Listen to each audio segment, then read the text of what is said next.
All right, now that we have the workspace set up, we're going to go ahead and head into our first resource. So in the last one, we actually set up this example folder over here. And now our next step is actually to begin working with it. So here's how we're going to do that. Depending on the scope of your project, there's a lot you need to learn. A majority of people actually do roleplay servers for GTA 5.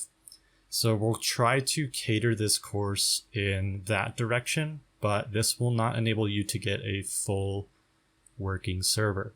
That requires tons of hours, and we don't have all that time, but you might. So let's take a look at what we have here. So the difference between server and client is very simple, okay? Client is for natives. Server is for anything that has to do with synchronizing two players together. And a majority of this synchronization, especially on Alt-V, is already done. So let's go ahead and start working with Alt-V. So the one thing that throws everybody off, especially from the get-go, is that there is no autocomplete, okay? So this is something that requires a little bit of work, and you have to put in the effort to understand the API that we currently have. So if I do import all as alt from alt, this is how we work with alt on the server side. And on top of that, we also need to set up the prettier configuration, as well as what I'm going to do is I'm going to turn off JS hint, because normally that's something that I work with, but we're going to turn it off for this tutorial series. Okay, so it'll get rid of some of the warnings that we're getting. So in order to get prettier configuration to work, we're going to go to File, Preferences, Settings, and we're going to type in Format on Save. We're going to make sure this is ticked. So if it's not ticked already, tick it. And then the last thing that we're going to do is we're going to type in prettier, and we're going to look for a very specific type of configuration, which is require config. So we're going to make sure that this is ticked. Okay. And now that we have that set up, we're going to make a new file at the very base directory down here. And we're going to call it .prettierrc. And if it's correct, you'll see this turn yellow. You press enter, and here we are. So this is how we set up a formatting plugin for our server, or for our code. It just makes it readable for everybody else, and it makes it nice. So we're going to go ahead and do a single quote is true. We're going to do a semicolon, which is just called semi. We're going to set that to true. And we're going to do print width. We're going to go ahead and set that to about 100. And I believe that's all we actually need for the time being. So this is going to help us keep our code in like a very simple format, and it'll be very easy for everybody else to read, because after all, we are writing code for humans and not for computers. So let's hop into the server part of this first. So the first thing that you usually need to do with Alt-V, and especially a new resource, is when a player connects to the server, we're going to start up our game down here, and we're going to go ahead and head over to the wiki, because that's going to give us the best understanding of the code that we can work with. Okay, so we're going to head over here. We're going to go to wiki, and maybe at the time of this tutorial the wiki could be different, but as for now it's pretty much looks like this. So if we go over to events, you will see a list of example events that are currently available to you. Now, the first one we're going to work with is player connect. Okay, so because we installed this Alt-V autocomplete, we have the ability to do this for us. So player connect. So as I'm typing, and I type that little underscore, it's going to fill it in for me. And this works for a majority of the things, and this is how I generally work with stuff. So now that we have this, we do need to actually spawn the player. And spawning the player requires you to 1, set their model, and then 2, spawn them. And you also need to use coordinates as well. So nothing happens on the server until we do something with a player, okay? And the best way to demonstrate that is by running my server, going to Alt-V, connecting to my local server, and when I hit connect, this is what it looks like. There is nothing here. There is nothing for us to do, and that is because we haven't done anything yet. So we're going to press Control-C to close my server in the console down here. And now we're going to go ahead and write the code to spawn that player. So we need a location for the player to spawn in. So we're going to do 2 things.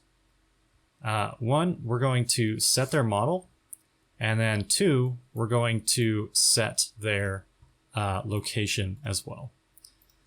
Now, I don't believe we have access to any form of pedestrian skins in the wiki, which, yeah, it definitely doesn't look like that. So what we're going to do, we're just going to go to Google and we're going to do RageMP skins, because RageMP is one of the competitors of Alt-V, but I don't code for them or with them anymore. So we're going to use their wiki to get some pedestrian information. Now, the 2 most common ones that everybody uses, if you type in free mode, you'll find them right here. Free mode female and free mode male. So I'm going to copy the male one, and we're going to do player model or set model, and then it just needs to be a string. So if I just paste that in there like that, that will set the player's model. And then the next step is to set the spawn position. One other thing, now that I see it, tab width. We're going to set that to 4 inside of our prettier configuration, because it just makes everything a little more spaced out and it's easier to see. So now that we have that set up, let's do player spawn, and we need some coordinates. So we're just going to go to Google again, and we're going to look up some coordinates. So a list of over 100 coordinates. Okay, that seems perfect. So here's some outdoor stuff. Let's look at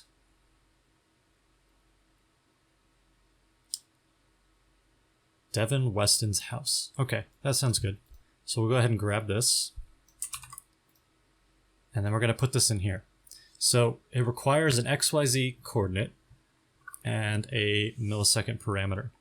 So if we actually do player spawn like this, it'll tell us XYZ delay in milliseconds. Otherwise, we can go to the wiki, and if we go over to the server side section, server side, and because we're working with the player, which is what this is, we go down here, and we look at player, and we give it a moment because sometimes it takes a while to load. And inside of here, we're going to see a list of functions that we can call, such as spawn. So that's how you look up the information manually. So now that we have this all set up, let's go ahead and spawn the player. So here's the coordinates that we need to implement. So if we do a const at the top, and we're going to call it spawn. Const means constant. So that means that this is never meant to change. So if we do 2639872, and then we do the y coordinate of 1866812, and then the final of the z coordinate, which will be 160, 135. So that is our spawn position. Okay, so now we can reference that right here by doing spawn position x, spawn position y, spawn position z, and then a delay in milliseconds. So 1 second equals 1,000. So we're just going to delay it by 5 seconds. And if we start our server, we go down here and press F8, We can type in reconnect if we set debug to true in both of our server and our client's configuration. We covered this in the workspace setup. And if I do reconnect, it will reconnect me. As you can see, it set my model, and then it spawned me at the desired location that we have decided upon. So now we have the ability to walk around and explore the world like normal. However, there is no base functionality in the game, so that is up to us to write. So in that regard, that is setting up your first resource, getting it running,